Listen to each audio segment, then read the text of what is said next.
Minha cordial saudação a todos os empregados da CAESB. Eu gostaria de me dirigir a todos para tratar de um assunto que afeta diretamente a todos nós e que já se encontra divulgado na mídia e em conversas informais dentro da empresa. É a questão da privatização da nossa CAESB. A diretoria colegiada recebeu uma orientação direta do acionista controlador da empresa, que é o governo do Distrito Federal, através do nosso governador Ibanez Rocha, que a empresa deveria passar por um processo de abertura de capital e possível transferência de controle acionário para a iniciativa privada. O governo tem as suas razões para pensar dessa forma, ou decidir dessa forma, tá? E a principal dessas razões é a melhor prestação de serviço para toda a população do Distrito Federal.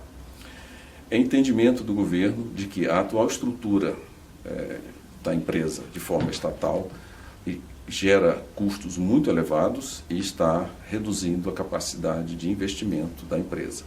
Nesse sentido, o aporte de capital privado é fundamental para dar continuidade aos objetivos da empresa. Na data de ontem, eu encaminhei, por determinação do senhor governador, eu fiz a convocação de uma assembleia de acionistas da empresa, na qual será discutida a abertura de capital e a eventual transferência de controle acionário.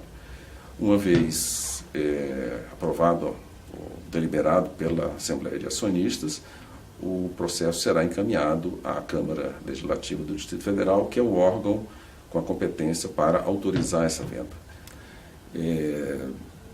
Já há conversas preliminares com o BNDES e com o BRB, mas o modelo a ser adotado, se a subconcessão, se a terceirização de operações, ou a abertura de capital, ou a eventual transferência de controle acionário, só será discutida após a autorização da Câmara Legislativa.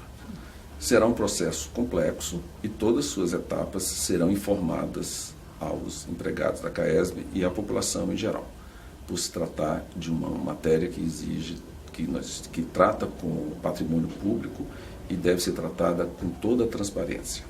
Muito obrigado.